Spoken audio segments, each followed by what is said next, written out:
and welcome to the SciFirst MovieTalk episode.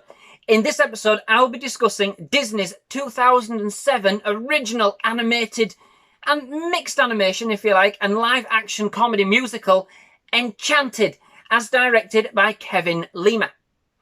The movie is indeed an original idea, I do believe, both a homage to and a parody of many Disney animated classics, especially those from the very early era of the company, taking a very light-hearted and very affectionate view of their plots, their characters, the songs, and the general kind of look and the feel of those movies in order to create something that was unique and magical in its own right. Combining the live action and animation, in fact, the first time, I do believe, for Disney since 1988's fantastic Who Framed Roger Rabbit. Albeit in this movie in a different way. For the most part, the animated characters in Enchanted, they do not interact with the real world as they do in Roger Rabbit. But yes, combining the live action and animation, Enchanted brings a fantastic slant on the storybook-style film that is a real nostalgic nod to Disney's own classics range of films. The movie starts in the animated world of Andalasia, and here we meet Giselle, as voiced by Amy Adams, who is longing to meet her true love, and of course, to have that very first true love's kiss, who, in the end, does actually appear in the form of Prince Edward, as voiced by James Marsden. However, Edward's stepmother, the current Queen of Andalasia, and indeed a very powerful sorceress, Queen Nerissa, as voiced by Susan Sarandon, will stop at nothing to ensure that her time on the throne isn't cut short. And when she does find out about the impending marriage of Giselle and Edward, she disguises herself, as none other, of course, as an old beggar woman, and pushes Giselle into a well, which transports her to a place where there is no such thing as a happily ever after. Our world. Indeed, right smack bang in the centre of New York, Times Square, I believe. Now, as I said a moment ago, Giselle actually appears as a real person in our world, and so this is when she is actually played by Amy Adams, which of course it is kind of a bit of a novelty to see these characters transform into their human equivalents, sort of like an extreme form of dress up. So Giselle, distraught, flummoxed, and totally naive to the ways of our world, she tries to seek her prince, but ultimately she finds a billboard for a casino shaped as a castle. But finding her in distress, a family divorce lawyer, Robert Phillip, as played by Patrick Dempsey, and his daughter, Morgan, as played by Rachel Covey, they do take pity on Giselle and take her in, reluctantly offering her shelter, at least from Robert's point of view anyway, for the night. But basically, they're thinking, of course, that she's totally lost the plot, you know? Meanwhile, Prince Edward follows after Giselle, as he would, also finding himself in the middle of New York, with hilarious consequences, which is followed promptly by the Queen's loyal henchman, Nathaniel, as played brilliantly by Timothy Spall, who has been sent to stop the two from meeting at all costs. Of course, true love doesn't always work out the way we think or even dream. And soon Giselle's influence really does start to affect all around her. Even Robert, who starts to discover new possibilities in life, in love, completely throwing his life upside down. And then when you throw an evil stepmother into the mix, all bets are off. However, what she fails to realise is that fairy tales are going to come true in a Disney no matter what. Just this one mixes things up a bit with a few sweet twists on the classic fairy tale princess story. So, this movie is another excellent entry from Disney, mixing together some of their greatest films from their bygone era, with elements embroidered very well into the plot from films such as 1950's Cinderella, 1959's Sleeping Beauty, and of course, who's ever going to forget 1937's Snow White. With, I must add, twinkles and sprinkles and nods to others such as 1989's The Little Mermaid, and indeed 1991's The Beauty and the Beast.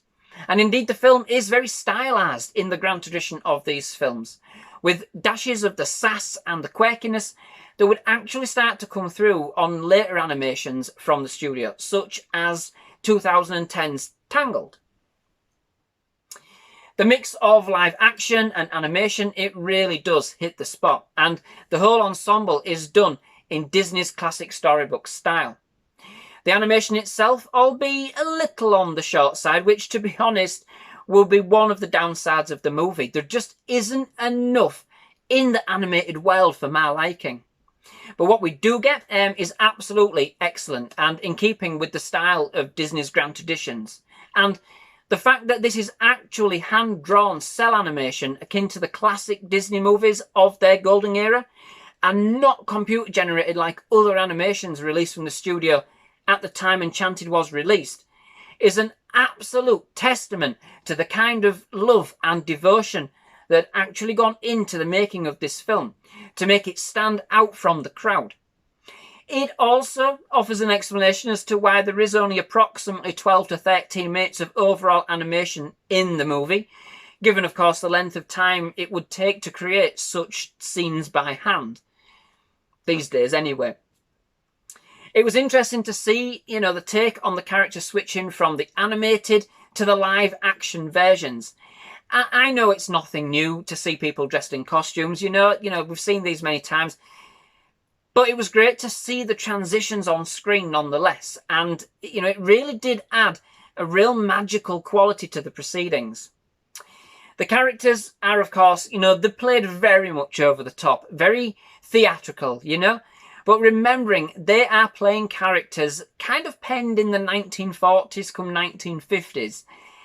It works fantastically well. It really does. You can just imagine one of these characters trying to make sense of our own world based on their understanding of theirs.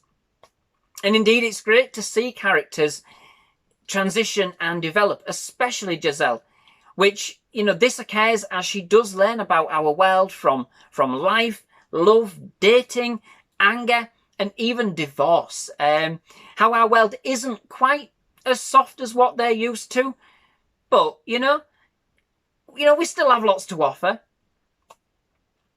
The magic for this movie comes alive through its musical numbers, including one excellently placed in Central Park. I think it's Central Park. I've not been to New York, so I'm sketchy on the geography, but I believe it's Central Park. The characters, although human, still carry through the qualities and the essence that they had whilst in the animated world, which means all around them, people can burst into song, and of course, as with all good Disneys, they can communicate with the animals and indeed get them to do the housework. No respecting Disney princess would be complete without a cute and cuddly entourage. However, it is excellent to see the varied vermin of New York spring into action when called upon. Not quite what Giselle was hoping for or what she had in mind, but she still makes some good new friends along the way nonetheless.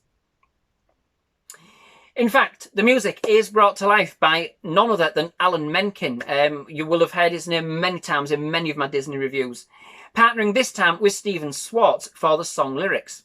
Indeed, Menken had penned the music, along with other partners, for the other hit Disney musical animations such as The Little Mermaid, Aladdin, Beauty and the Beast, The Lion King, to name but a few.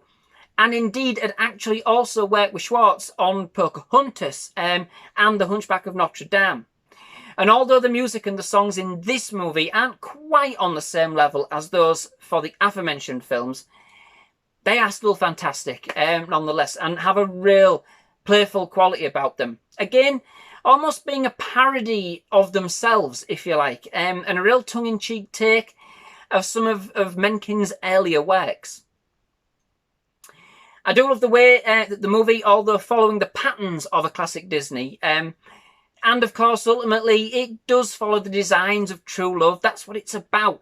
It does this with its own series of twists on that plot, which undoubtedly, you know, you're going to see coming. I'm not going to lie to you.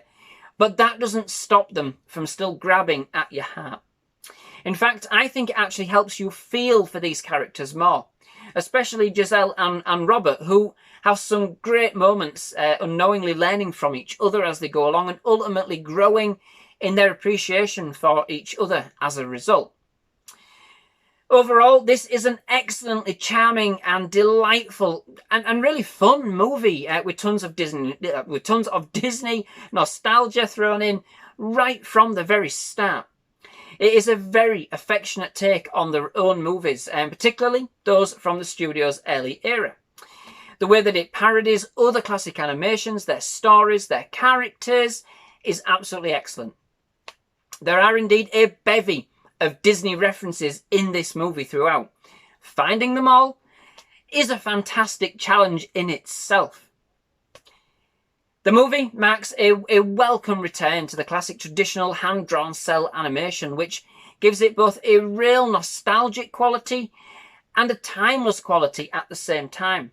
It's quirky in this respect, but it works exceedingly well and really does set the movie apart from the very start. With an epically romantic ending and some amazingly choreographed dance numbers, including one truly romantically magical ballroom sequence, very reminiscent of Cinderella.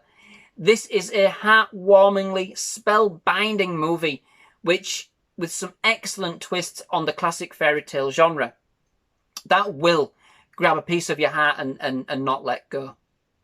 So, that's it. Thank you very much for watching. I do hope you've enjoyed this episode. If you have, please leave a like. Please do hit that subscribe button for more movie reviews, trailer reactions, and other movie-related content. And we have lots going on the channel just of late.